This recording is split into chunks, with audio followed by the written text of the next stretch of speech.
പ്രിയപ്പെട്ട പ്രേക്ഷകരെ, വളരെ പ്രധാനപ്പെട്ട ഒരു വാർത്ത ഇന്ന് ജന്മഭൂമി പത്രം അവരുടെ പ്രധാന ലീഡുകളിൽ ഒന്നായി തന്നെ അവതരിപ്പിച്ചിട്ടുണ്ട്. അത് മറ്റൊന്നുമല്ല, ശബരിമലയിലെ സംഘടിത കൊള്ളയിൽ ഞെട്ടിപ്പിക്കുന്ന ഒരു വാർത്ത തന്നെയാണ് ഇന്ന് ജന്മഭൂമി പത്രം ഇന്ന് പ്രസിദ്ധീകരിച്ചത്. പ്രിയപ്പെട്ട പ്രേക്ഷകരെ, ഞാനതൊന്ന് വായിക്കാം.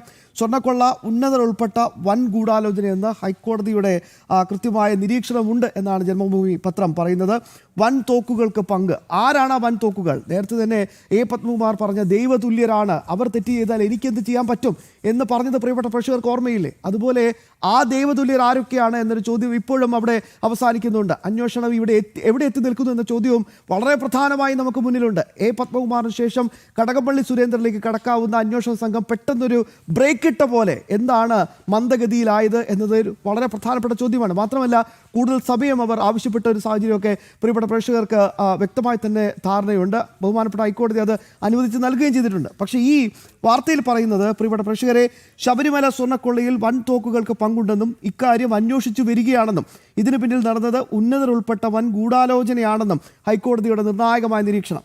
4-6 പ്രതികളായ ദേവസ്വം ബോർഡ് മുൻ സെക്രട്ടറി എസ് ജയശ്രീ, മുൻ അഡ്മിനിസ്ട്രേറ്റീവ് ഓഫീസർ എസ് ശ്രീകുമാർ എന്നിവരുടെ മുൻകൂർ ജാമ്യാപേക്ഷകൾ ഇന്നലെ തള്ളിയിരുന്നു. ഇതുമായി ബന്ധപ്പെട്ട ഉത്തരവിലാണ് ഈ നിർണായകമായ നിരീക്ഷണം ബഹുമാനപ്പെട്ട ഹൈക്കോടതി നടത്തിയിരിക്കുന്നത്. കേസിൽ വൻ തോക്കുകളുടെ പങ്കാളിത്തം തീർച്ചയായും അന്വേഷിക്കണം. 1-ാം പ്രതി ഉണ്ണികൃഷ്ണൻ പോറ്റി അനിയന്ത്രിതമായ സ്വാതന്ത്ര്യം ആസ്വദിച്ചിരുന്നു. ശബരിമല ക്ഷേത്രത്തിലെ ഭരണത്തിൽ പങ്കുള്ള ചില വൻ തോക്കുകളുടെ പങ്കാളിത്തമില്ലാതെ അത്തരം പ്രവൃത്തികൾ സാധ്യമാവുകയായിരുന്നില്ല എന്നത് പറയുന്നത്, പ്രിയപ്പെട്ട പ്രേക്ഷകരെ, ബഹുമാനപ്പെട്ട ഹൈക്കോടതിയാണ്. പ്രതികളും ശബരിമല ഭരണവുമായി ബന്ധപ്പെട്ട ഉയർന്ന സ്ഥാനങ്ങൾ വഹിക്കുന്ന ചിലരും ചേർന്ന് വലിയ ഗൂഢാലോചന നടത്തിയതായി പ്രഥമ ദൃഷ്ട്യാ മനസ്സിലാക്കുന്നുവെന്ന് കോടതി നിരീക്ഷിച്ചു. ദ്വാരപാലക പാളികളിൽ സ്വർണ്ണമാണ് പൊതിഞ്ഞിരിക്കുന്നതെന്നും അതിനാൽ കൂടുതൽ ആവരണം ചെയ്യേണ്ട ആവശ്യമില്ലെന്നും കോടതി പറഞ്ഞു. ഈ വസ്തുത നന്നായി അറിയാവുന്ന ഗൂഢാലോചനക്കാർ ദ്വാരപാലക പ്ലേറ്റുകൾ ചെമ്പ് നിർമ്മിതമാണെന്ന് രേഖപ്പെടുത്തി സ്വർണം പൂശാൻ ശുപാർശ ചെയ്യുകയും ചെയ്തു.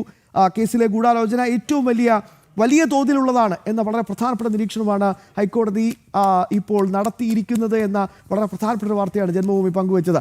മിഥുൻ ചേരുന്നുണ്ട്. മിഥുൻ അയ്യപ്പൻ, മിഥുൻ, കൃത്യമായി തന്നെ പറഞ്ഞാൽ വളരെ നിർണായകമാണ് ഈ പുതിയ ചില നിരീക്ഷണങ്ങൾ. വൻ തോക്കുകളുണ്ട് എന്ന് ബഹുമാനപ്പെട്ട ഹൈക്കോടതി തന്നെ കൃത്യമായി ചൂണ്ടിക്കാണിക്കുന്നത്. പക്ഷേ അന്വേഷണ സംഘം അങ്ങോട്ട് എത്തുന്നില്ലല്ലോ.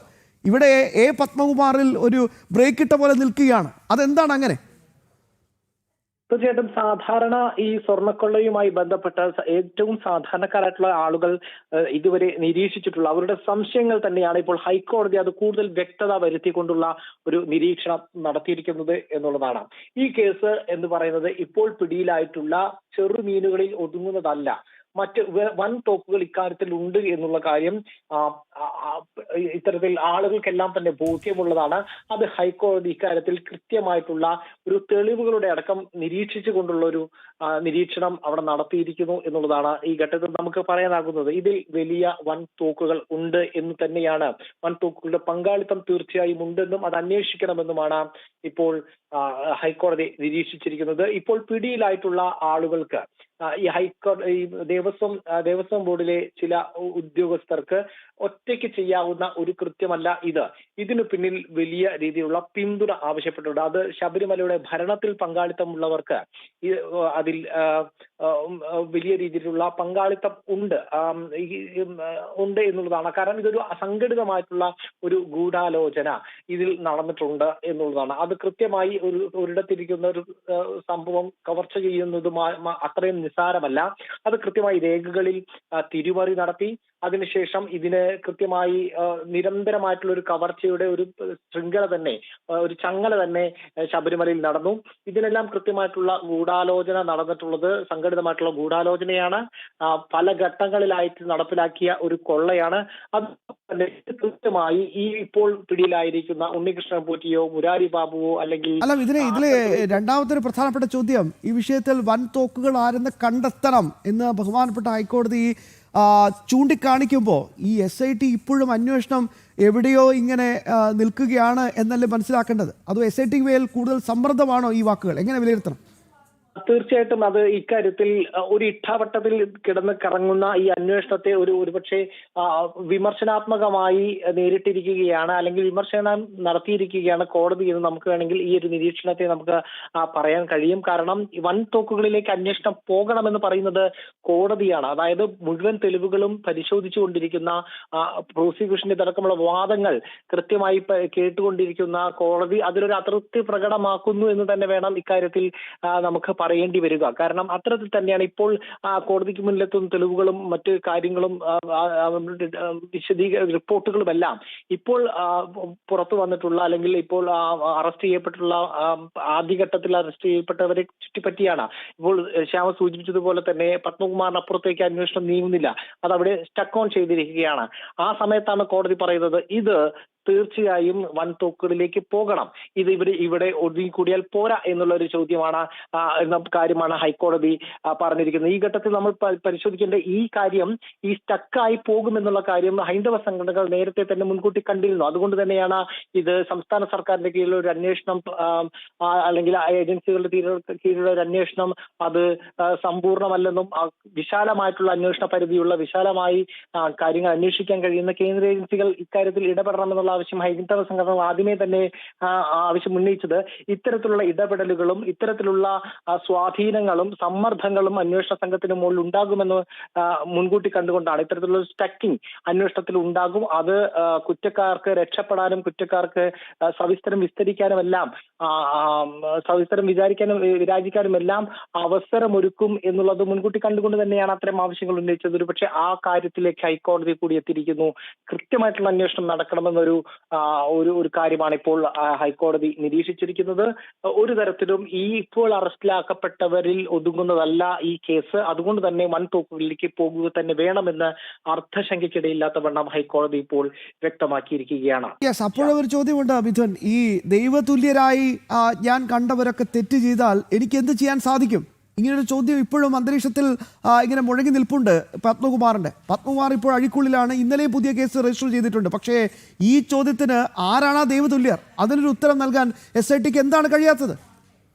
തീർച്ചയായിട്ടും ഈ പത്മകുമാറിന്റെ ദൈവത്തെ ആരാണ് ഭയക്കുന്നത്, ദൈവതുല്യരെ ആരാണ് ഭയക്കുന്നത് എന്നുള്ളതാണ് ഇവിടെ ഉയർന്നൊരു ചോദ്യം. അത് ഈ അന്വേഷണ സംഘവും അവരെ ഭയക്കുന്നു, അല്ലെങ്കിൽ അത്തരത്തിൽ പറഞ്ഞിട്ടുള്ള ദൈവതുല്യരെന്ന് വിശേഷിപ്പിച്ചിട്ടുള്ളവരെ അന്വേഷണ സംഘം അവിടേക്ക് തൊടാൻ ഭയക്കുന്നത് എന്തിന് എന്നുള്ളത് തന്നെയാണ് ഇപ്പോൾ നമ്മൾ പരിശോധിക്കേണ്ടത്. അത് കൃത്യമായി നമുക്കറിയാം. പത്മകുമാറിന്റെ രാഷ്ട്രീയ ദൈവങ്ങൾക്ക് തന്നെയാണ് ഭയന്നുകൊണ്ട് തന്നെയാണ് ഇപ്പോൾ SITയുടെ നീക്കം നടക്കുന്നത് എന്നുള്ളൊരു സംശയം കോടതിക്കും ഉണ്ടായിരിക്കുന്നു എന്ന് തന്നെ വേണം ഇക്കാര്യം പറയാൻ. അതാണ് വൻതോക്കുകളിലേക്ക് പോകണമെന്നുള്ള കൃത്യമായിട്ടുള്ള നിർദ്ദേശം, അല്ലെങ്കിൽ കൃത്യമായിട്ടുള്ള നിരീക്ഷണം, ഒരു വിമർശന ബുദ്ധിയുള്ള നിരീക്ഷണം ഹൈക്കോടതി നടത്തിയിരിക്കുന്നത്.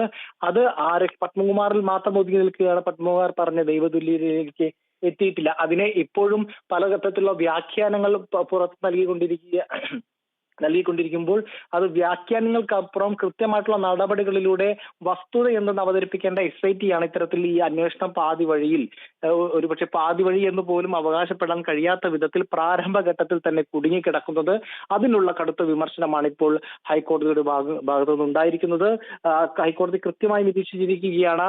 ഒരു സ്വർണ്ണപ്പാളി എന്ന് പറയുന്ന, ഒരു ചെമ്പ് പാളി എന്ന് കൃത്യമായി സ്വർണം പൊതിഞ്ഞിരിക്കുന്ന ഒരു സംഭവത്തെ ചെമ്പെന്ന് പറഞ്ഞ് അത് രേഖകളിൽ വരുത്താനും പിന്നീട് ഈ കൊള്ളക്കാരെ ശബരിമലയ്ക്ക് സ്വാതന്ത്ര്യം അനുവദിക്കാനും അവിടെ നിന്ന് കവർച്ച ചെയ്യാനും ആ കവർച്ചയ്ക്കുടനീളം ഈ ഉണ്ണികൃഷ്ണൻ പോറ്റിക്ക് കൃത്യമായിട്ടുള്ള അവസരങ്ങളും സമയവും നൽകിയതുമെല്ലാം തീർത്തും ഒരു സ്വാഭാവികമായി സംഭവിച്ച ഒന്നല്ല. അതിൽ അസ്വാഭാവികതയുണ്ട്, ഗൂഢാലോചനയുണ്ട്, സംഘടിതമായിട്ടുള്ള ഗൂഢാലോചനയുണ്ട്.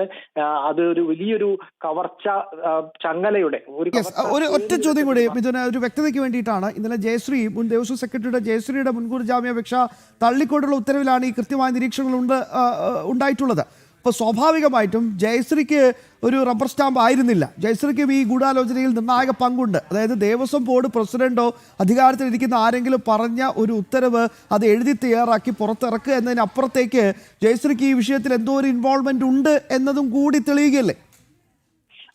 ഇത്തരത്തിൽ ജയശ്രീയുടെ വാദം എന്ന് പറയുന്നത് താൻ ദേവസ്വം ബോർഡ് തീരുമാനങ്ങൾ അനുസരിക്കുക മാത്രമാണ് ചെയ്തത്, യോഗത്തിന്റെ തീരുമാനങ്ങൾ കൃത്യമായി അനുസരിക്കുക മാത്രമാണ് ചെയ്തത് എന്നാണ് ജയശ്രീ ഈ വാദം ഹൈക്കോടതിയിൽ ഉന്നയിച്ചിട്ടുള്ളത്. തനിക്ക് മുൻകൂർ ജാമ്യം അടക്കമുള്ള കാര്യങ്ങളിലേക്ക് അല്ലെങ്കിൽ അത്തരത്തിലുള്ള നീക്കങ്ങളിലേക്ക് നിയമവ്യവഹാരങ്ങളിലേക്ക് പോയപ്പോൾ ജയശ്രീ ആവർത്തിച്ച വാദം ഇതാണ്, താനായിട്ടുള്ള ഒരു തീരുമാനങ്ങളും എടുത്തിട്ടില്ല, ദേവസ്വം ബോർഡ് യോഗത്തിന്റെയും ദേവസ്വം ബോർഡിന്റെയും തീരുമാനം അത് ഉദ്യോഗസ്ഥർ എന്ന നിലയിൽ നടപ്പാക്കുക മാത്രമാണ് ചെയ്തത് എന്നാണ് ജയശ്രീ വാദമായി ഉന്നയിച്ചിരുന്നത്. പക്ഷേ അതല്ല എന്നുള്ളത് ജയശ്രീക്കും കൃത്യമായിട്ടുള്ള പങ്കുണ്ട് ഇക്കാര്യത്തിൽ. ജയശ്രീ ഇക്കാര്യത്തിൽ അറിയാമായിരുന്നു ഇത് കൊള്ള നടക്കാൻ പോവുകയാണ്, ആ കൊള്ളയ്ക്ക് അവസരമൊരുക്കേണ്ട ഉത്തരവാദിത്വം ജയശ്രീ കൂടി നിർവഹിച്ചിരുന്നു. അതായത് ഈ കൊള്ളയിൽ നേരിട്ടുള്ള പങ്ക് ജയശ്രീക്ക് ഉണ്ടായിരുന്നു എന്നുള്ള പ്രാഥമിക വിവരങ്ങളുടെ അടിസ്ഥാനത്തിൽ കൂടിയാണ് കോടതി ഇപ്പോൾ ആ ജാമ്യം നിഷേധിച്ചുകൊണ്ടുള്ള അത്തരത്തിലുള്ള ജയശ്രീക്കെതിരായ നടപടിയിലേക്ക് നീങ്ങിയത്. ജയശ്രീ റബ്ബർ സ്റ്റാമ്പ് ആയത് ഒരുപക്ഷെ കവർച്ചയ്ക്ക് വേണ്ടിയായിരുന്നു എന്നുള്ളത് ജയശ്രീ തീർച്ചയായും ഒരു റബ്ബർ സ്റ്റാമ്പ് അല്ല, കൃത്യമായി അറിയാവുന്ന ഈ കവർച്ചയുടെ ഗൂഢാലോചനയും കവർച്ച നടക്കുന്നുണ്ടെന്നും അറിയാവുന്ന കവർച്ചയ്ക്ക് വഴിയൊരുക്കിയ വ്യക്തി തന്നെയാണ് എന്നാണ് ഇപ്പോൾ കോടതിയുടെ ഈ ഒരു അതാണ് പോയിന്റ്. വളരെ പ്രധാനപ്പെട്ട ഒരു ഘട്ടത്തിലേക്ക് വീണ്ടും അന്വേഷണ സംഘം എത്തുകയാണ്. അപ്പോഴും ആ ചോദ്യം ഇത്രയേ ഉള്ളൂ, അന്വേഷണത്തിൽ ഒരു വേഗത കുറയുന്ന ഒരു സാഹചര്യമുണ്ടോ? അതിന്റെ അടിസ്ഥാനത്തിലാണോ ബഹുമാനപ്പെട്ട ഹൈക്കോടതി കൃത്യമായി തന്നെ ഉണ്ണികൃഷ്ണൻ പോറ്റിയെ സഹായിച്ചവരെവിടെ, ആ വൻ തോക്കുകളിലേക്ക് അന്വേഷണം വേഗം പോകണം എന്നൊരു കൃത്യമായ നിരീക്ഷണം ഉണ്ടായത് എന്ന് നമുക്ക് വിലയിരുത്തേണ്ടി വരും.